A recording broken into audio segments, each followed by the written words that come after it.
Hello friends, आज की class में हम पढ़ेंगे कोशिका विभाजन का नेक्स्ट पार्ट और उसके अंदर पढ़ेंगे हम एम फेज को, यानी जो विभाजन अवस्था है वो कैसे विभाजन होता है। तो इसके अंदर हम वेरियस जो इवेंट्स हैं यानी उनको डिटेल में नहीं, आज जस्ट एक उनका इंट्रोडक्शन करने वाले हैं, जो एक ब्रीफ नॉलेज आपको रिक्वायर्ड है। तो दोस्तों यहाँ पर हम एम फेज को पढ़ने वाले हैं, विभाजन अवस्था को। और विभाजन अवस्था जो होती है उससे पहले हमने इंटरफेज को भी पढ़ा था। इंटरफेज को हमने पढ़ा था, इंटरफेज में ये बताया था कि इंटरफेज के दौरान क्या होती हैं, बोले तैयारियां होती है विभाजन की। तो यानी हम कोशिका का जो चक्र है, सेल साइकिल है, उसको 2 पार्ट्स में डिवाइड किया था। और उसमें ये बताया था कि कोशिका चक्र का पहला पार्ट तो है इंटरफेज, यानी जो आप कह सकते हैं अंतरावस्था, जिसको हम विश्राम अवस्था भी बोल रहे थे, उसमें विभाजन की तैयारियां होती थी, है ना, हो चुकी हैं वहां पर। और अब क्या होगा, बोले इसके बाद में आएगा एम फेज। तो दोस्तों एम फेज जो है उसके अंदर क्या होगा, बोले एम फेज में क्या होने वाला है, एम फेज के अंदर विभाजन होने वाला है। तो हम कह सकते हैं जो एम फेज है, जो विभाजन अवस्था है, जो डिवीजन फेज है, इसके अंदर 2 स्टेप होते हैं, 2 प्रोसेस होते हैं, 2 प्रक्रियाएं होती हैं। कौन सी प्रक्रियाएं दोस्तों,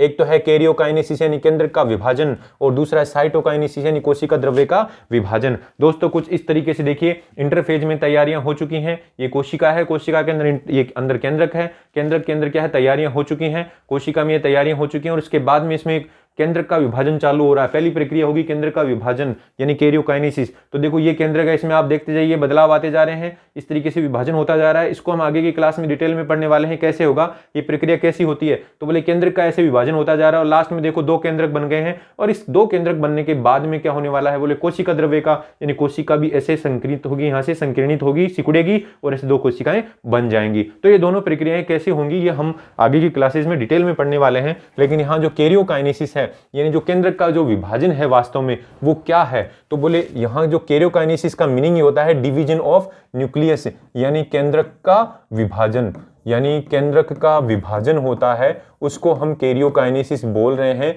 और ये 2 प्रक्रियाओं के थ्रू होगा, एक माइटोसिस और एक मियोसिस, यानी एक समसूत्री विभाजन होगा, केंद्रक का विभाजन समसूत्री तरीके से होगा, और एक अर्धसूत्री तरीके से होगा। ये दोनों ही अपने आप के अंदर काफी इंपॉर्टेंट प्रक्रियाएं हैं। तो बोले समसूत्री और अर्धसूत्री प्रकार से उस केंद्रक का विभाजन होगा। ये क्या है हम डिटेल में आगे पढ़ने वाले हैं। लेकिन अब यहाँ इन प्रक्रियाओं के थ्रू केंद्रक का विभाजन हो रहा है, तो हम यहाँ बात करेंगे कि जो केंद्रक का जो विभाजन होता है, division of nucleus in mitosis and meiosis, यानी समसूत्री और अर्धसूत्री विभाजन के दौरान जो केंद्रक का जो विभाजन होगा वो इनडायरेक्ट होता है, अप्रत्यक्ष होता है, मतलब डायरेक्टली नहीं होता। यहां देखो डायरेक्टली इसके 2 टुकड़े नहीं हो रहे हैं, अंदर कुछ क्रियाएं हो रही हैं और उसके बाद में देखो 2 केंद्रक बने हैं। तो इसलिए आपको ये टर्म याद रखना है, अप्रत्यक्ष विभाजन होता है। अब दोस्तों ये जो केंद्रक का विभाजन हो रहा है, अभी हमने 2 प्रकार के बताए, एक तो बताया माइटोसिस और दूसरा बताया मियोसिस। माइटोसिस को हिंदी में बोलते हैं समसूत्री विभाजन और इसको बोलते हैं अर्धसूत्री विभाजन। नाम से ही पता चल रहा है दोस्तों, समसूत्री विभाजन, केंद्रक का विभाजन हो रहा है, उसका एक तरीका है। केंद्रक का जो विभाजन हो रहा है, कैरियोकाइनेसिस हो रहा है, उसका एक तरीका है और वो है समसूत्री विभाजन, यानी गुणसूत्रों का बंटवारा बराबर होगा।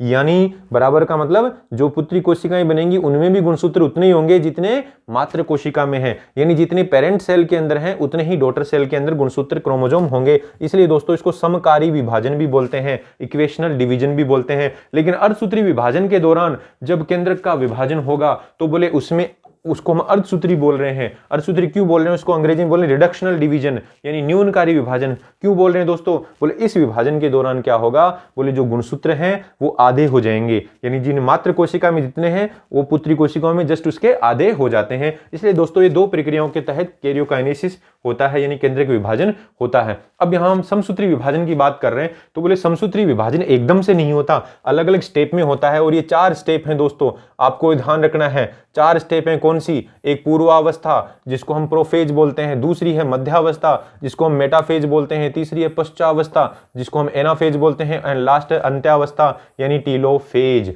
तो ये चारों क्रम वाइज हैं, यानी आपको सीक्वेंस ध्यान रखना है, first, second, third and fourth, 4 sequence हैं, ये 4 प्रक्रियाएं हैं इस समसूत्री विभाजन के दौरान होने वाली है। जैसा कि इस चित्र को हम आगे की क्लासेज में जब माइटोसिस पढ़ेंगे तो बड़ा अच्छे से एक्सप्लेन करेंगे। यहां पर सिर्फ इतना देखना है, देखिए ये कोई कोशिका है, इसको देखो ये कोई कोशिका है, इसके अंदर क्या होता है, बोले विभाजन की तैयारियां होती हैं। पहले विभाजन की तैयारियां हो चुकी हैं दोस्तों, यहां पर क्या हो गया, विभाजन की तैयारियां हो चुकी और यहां से विभाजन चालू होता है। कैसे चालू होता है, बोले अंदर देखो कोशिका में क्या केंद्रक है, केंद्रक यहां गायब हो गया, गुणसूत्र बचे हैं, गुणसूत्रों का बंटवारा हो गया है और फिर दो कोशिकाएं बन गई हैं दोस्तों, दो अलग अलग कोशिकाएं बन गई हैं। तो यहां पर हम ये देखेंगे कि समसूत्री विभाजन से एक कोशिका से कितनी बनी, दो कोशिकाएं, 1 सेल से कितनी बनी, 2 सेल्स बनी, सबसे इंपॉर्टेंट चीज। फिर उसके बाद में समसूत्री विभाजन के अंदर जो गुणसूत्र हैं, जो क्रोमोसोम है, जितने इस कोशिका में थे उतने के उतने देखो इन पुत्री कोशिकाओं के अंदर भी हैं। तो इसका मतलब गुणसूत्र बराबर बने हैं, जितने इस मात्र कोशिका में है उतने ही पुत्री कोशिकाओं में है, जितनी पेरेंट सेल में है उतने ही इन डॉटर सेल्स के अंदर है। तो यहां पर देखेंगे कि ये विभाजन बराबर हुआ है, यानी इसलिए इसको हम समसूत्री या माइटोसिस बोलते हैं। इसकी डिटेल हम अलग क्लास में पढ़ने वाले हैं। अब दोस्तों हमने कोशिका चक्र के दौरान ये बताया था कि कुछ कोशिकाएं जो हैं वो वापस विभाजित, यानी या समसूत्री विभाजन तो चक्र के रूप में हो रहा है, साइकिल के फॉर्म में हो रहा है माइटोसिस, तो बोले ये कोशिका वापस विभाजित होने लगेगी। लेकिन कुछ कोशिकाएं ऐसी होती है जिनमें विभाजन नहीं होता और वो बाहर चले जाते हैं और उसको बोलते हैं G0 सेल, यानी G0 फेज में ये चली गई है, क्वेश्चन फेज में ये चली गई है। तो दोस्तों यहां पर जस्ट हम एक इंट्रोडक्शन कर रहे हैं, यहां पर डिटेल हम नेक्स्ट क्लास में इसको पढ़ने वाले हैं। ऐसे ही दोस्तों दूसरा है मियोसिस यानी अर्धसूत्री विभाजन। तो जो मियोसिस है वो 2 स्टेप में होता है। 2 स्टेप कौन कौन से हैं, बोले meiosis first and meiosis second, 2 step हैं। अब जो मियोसिस फर्स्ट है उसमें भी देखो माइटोसिस की तरह 4 फेज हैं, प्रोफेज, मेटाफेज, एनाफेज, टीलोफेज, लेकिन इनको फर्स्ट लगा दिया बिकॉज ये मियोसिस फर्स्ट में हो रही है। फिर उसके बाद मियोसिस सेकंड हो रहा है, उसमें भी देखो prophase, metaphase, anaphase and telophase, लेकिन ये सारी सेकंड है, मतलब यहाँ पर मियोसिस सेकंड में हो रही है इसलिए इनको सेकंड बोल दिया। अब ये सारी की सारी क्रमवार घटनाएं हैं, पहले ये होती है, फिर ये होती है, फिर ये होती है, फिर इसके बाद में ये प्रोसेस होते हैं और इससे कोशिका विभाजित होती है। लेकिन दोस्तों किस तरीके से विभाजित होगी, तो यहाँ चित्र से देखिए, ये हमारी मात्र कोशिका है, ये मदर सेल है, पेरेंट सेल है। इस पेरेंट कोशिका के अंदर क्या है, विभाजन की तैयारियां हो चुकी हैं। यहां तक क्या हो चुकी है, विभाजन की तैयारियां। अब यहां से आप कह सकते हैं मियोसिस फर्स्ट स्टार्ट होगा। जो मियोसिस फर्स्ट है उसका प्रोफेज फर्स्ट यहां होगा, यानी यहां पर कुछ घटनाएं होंगी। फिर उसके बाद में देखो गुणसूत्र अलग अलग हो रहे हैं, कौन से गुणसूत्र अलग होंगे वो हम बाद में पढ़ेंगे डिटेल में, लेकिन आपको यहां ध्यान रखना है ये सारी अवस्थाएं हो रही है। प्रोफेज 1 हो रहा है, मेटाफेज 1 हो रहा है, एनाफेज 1 हो रहा है, लास्ट में टीलोफेज 1 हो रहा है, यानी ये सारी प्रक्रियाएं होंगी। इन प्रक्रियाओं के थ्रू हमारा केंद्रक गुजरेगा और लास्ट में क्या हो जाएगा, बोले एक कोशिका से 2 कोशिकाएं हो जाएंगी। लेकिन यहां गुणसूत्रों की संख्या आधी आधी हो गई है दोस्तों, गुणसूत्र की संख्या क्या हो गई है, आधी आधी। यहां देखो 4 गुणसूत्र दिख रहे थे, अब इस कोशिका में भी 2, इसमें भी 2, इसलिए हमने बोल दिया इसको न्यूनकारी विभाजन, रिडक्शनल डिवीजन। फिर उसके बाद में अब इस प्रत्येक कोशिका के अंदर अगर आगे विभाजन होगा, लेकिन कौन सा विभाजन, अब यहां पर, यानी यहां से 2 कोशिकाएं बन गई, पहले 1 थी अब 2 बन गई। अब इसमें विभाजन होगा तो इस 1 से भी 2 बनेंगी और इससे भी 2 बनेंगी। तो दोस्तों इस तरीके से हम कह सकते हैं यहां 4 पुत्री कोशिकाएं लास्ट में बन जाएंगी। देखिए इसको, प्रत्येक कोशिका में आगे विभाजन हो रहा है, वही देखो कौन सी आ रही है, प्रोफेज सेकंड आ गई, प्रोफेज सेकंड स्टार्ट हो गई, फिर मेटाफेज सेकंड आ गई, फिर एनाफेज सेकंड आ गई, फिर टीलोफेज सेकंड आ गई, यानी फिर प्रत्येक कोशिका 2 कोशिकाएं बना देगी। तो इस कोशिका से भी देखो 2 कोशिकाएं बन गई, इस कोशिका से भी 2 कोशिकाएं बन गई। तो दोस्तों यहां इस चित्र से आपको इतना ही ध्यान रखना है कि मियोसिस जो है अर्धसूत्री विभाजन चालू हुआ था, तो पहले स्टेप में बोले 2 कोशिकाएं बनी, फिर दूसरा जो स्टेप है मियोसिस सेकंड, उसमें प्रत्येक कोशिका से फिर देखो 2 कोशिकाएं बन गई। तो इस तरीके से लास्ट के अंदर हमें 4 कोशिकाएं, पुत्री कोशिकाएं मिल गई। अब इन पुत्री कोशिकाओं में आगे विभाजन नहीं होगा, ये चक्र के रूप में नहीं चलता है, यानी नॉट ए साइकिल, ये एक चक्र के रूप में घटना नहीं होती है, यानी इन पुत्री कोशिकाओं में आगे विभाजन नहीं होता है। तो दोस्तों यहां पर देखो समसूत्री विभाजन में तो चक्रीय क्रम में होता है, वही कोशिकाएं वापस विभाजित होती रहती हैं, पुत्री बनी और वो पुत्री कोशिका वापस विभाजित होगी, लेकिन अर्धसूत्री में विभाजित नहीं होती है। अब यहां पर क्या लक्षण है इसके, इसमें क्या बनता है, वो हम आगे की क्लास में, यानी अर्धसूत्री विभाजन के लिए अलग से क्लास होगी, समसूत्री विभाजन के लिए अलग से क्लास होगी, उसमें इन घटनाओं को हम डिटेल में पढ़ने वाले हैं कि क्या होने वाला है। अब दोस्तों अभी मान लो कि हमने बोल दिया कोशिका विभाजित हो गई। अब विभाजित होती है तो हमने कोशिका विभाजन को 2 चरणों में हम पढ़ रहे थे।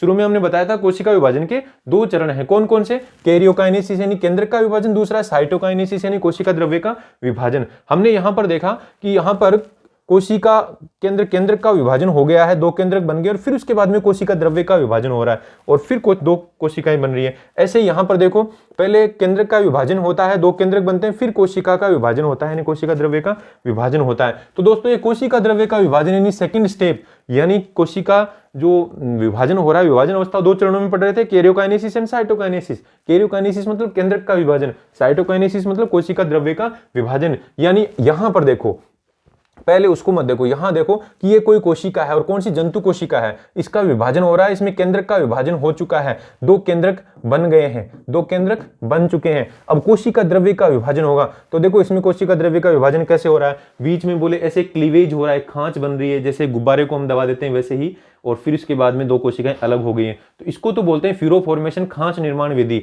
तो दोस्तों अभी आपको याद रखना है कि जंतुओं के अंदर यानी जंतु कोशिका के अंदर तो कैसे होगा, तो बोले जंतु कोशिका में यानी एनिमल सेल के अंदर कैसे होगा विभाजन, बोले बाय फ्यूरो फॉर्मेशन यानी खांच निर्माण विधि से कोशिका द्रव्य का विभाजन होगा। देखो यहाँ खांच यानी ऊपर से नीचे की ओर इधर भी और इधर से खांच बनती जा रही है, ऐसे सिकुड़ती जा रही है, खांच इतनी बड़ी बन गई, देन सेपरेट हो गई, इसको बोलते हैं खांच निर्माण विधि। इंपॉर्टेंट है, जंतु कोशिका के अंदर कोशिका द्रव्य का विभाजन खांच निर्माण विधि यानी फ्यूरो फॉर्मेशन से होता है। लेकिन पादप कोशिका दोस्तों, प्लांट सेल, पादप कोशिका में कैसे होगा, बोले by formation of cell plate यानी कोशिका पट्टी के निर्माण के द्वारा। यानी अब यहाँ कह सकते हैं पादप कोशिका ये है, इस पादप कोशिका के चारों तरफ तो कोशिका भित्ति होती है जो कठोर होती है, वो ऐसे खांच नहीं बनाएगी, सिकुड़ेगी नहीं अंदर, इस पे तो कोशिका भित्ति नहीं थी इसलिए सिकुड़ गई, इसलिए इसमें खांच निर्माण से कोशिका द्रव्य का विभाजन हो गया। लेकिन पादप कोशिका के अंदर कोशिका भित्ति है, काफी कठोर है, तो वो ऐसे नहीं सिकुड़ेगी। तो बोले क्या होगा, बोले बीच में 2 केंद्रक बन चुके हैं, देखो 2 केंद्रक बन चुके हैं, आपको दिख रहे हैं। तो जब दोनों केंद्रक बन चुके हैं तो अब कोशिका के बीच में क्या होगा, ऐसे भित्ति बन जाएगी। तो पहले एक प्लेट बनेगी, प्लेट के पदार्थ है यहाँ के जमा होंगे, है ना, आपका जो ER और गोल्जी बॉडी यहाँ पदार्थ जमा कर देगा। फिर उसके बाद में यहाँ ये प्लेट बन चुकी है, देखो सेल प्लेट बन चुकी है। अब इसके दोनों तरफ आप कह सकते हैं कोशिका भित्ति भी बन जाएगी, और इस तरीके से देखो आप कह सकते हैं 2 ये पट्टी बनने से अब कोशिका भित्ति बन चुकी है। तो दोस्तों यहां पर आपको इतना याद रखना है कि जो कोशिका द्रव्य का विभाजन जंतु कोशिका में तो खांच निर्माण विधि से, और पादप कोशिका के अंदर कोशिका पट्टी निर्माण यानी सेल प्लेट फॉर्मेशन से होता है। ये आपके लिए इंपॉर्टेंट है। तो यहां पर हमने एक ओवरव्यू देखा, ओवरव्यू मतलब कोशिका का विभाजन किस तरीके से होता है, यानी जो विभाजन अवस्था है वो कैसे होती है। तो दोस्तों कोशिका चक्र के अंदर हमने इंटरफेज यानी अंतरावस्था को भी पढ़ लिया है, वहां क्या क्या घटनाएं होती हैं, बोले 3 फेजों में होती है, वो G1, S और G2, लेकिन वहां क्या क्या होता है हम पढ़ चुके हैं। ऐसे ही हम दूसरा कोशिका चक्र में दूसरा फेज था वो है विभाजन अवस्था, तो विभाजन अवस्था को भी हम पढ़ चुके हैं। तो दोस्तों अब यहाँ पर हम डिटेल में आगे पढ़ने वाले हैं। यहाँ ये चक्र देख रहे हैं, इसमें हमने देखा था कि हमने यहां से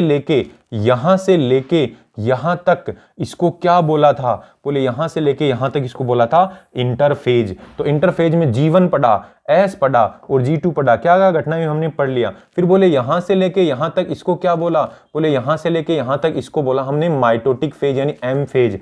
M फेज को भी यानी अभी पढ़ा इस क्लास में हमने M फेज को। तो M फेज में भी 2 भाग थे, बोले एक तो केंद्रक का विभाजन और दूसरा साइटोकाइनेसिस, है ना, एक तो केंद्रक का विभाजन, दूसरा कोशिका द्रव्य का विभाजन। तो दोस्तों इस तरीके से चक्रीय क्रम में ये घटनाएं होती हैं। तो अब हम आगे की क्लास में पढ़ेंगे कि ये जो केंद्रक का विभाजन माइटोसिस में तो कैसे होता है, यानी जो समसूत्री विभाजन तो कैसे होता है केंद्रक का, और अर्धसूत्री विभाजन कैसे होता है। तो अब यहां पर वो इंपॉर्टेंट है। तो अगली क्लास में हम मिलते हैं दोस्तों। उम्मीद है क्लास पसंद आई होगी, और आगे की क्लास बिल्कुल मिस मत कीजिएगा, और वीडियो को लाइक और शेयर कर दें, और इस चैनल को सब्सक्राइब कर दें, और साथ में बेल आइकन को दबाना ना भूलें, क्योंकि आने वाले इंपॉर्टेंट वीडियोज के नोटिफिकेशन आपको ऑटोमेटिक मिलते रहेंगे। तो मिलते हैं फ्रेंड्स नेक्स्ट क्लास में। Thank you.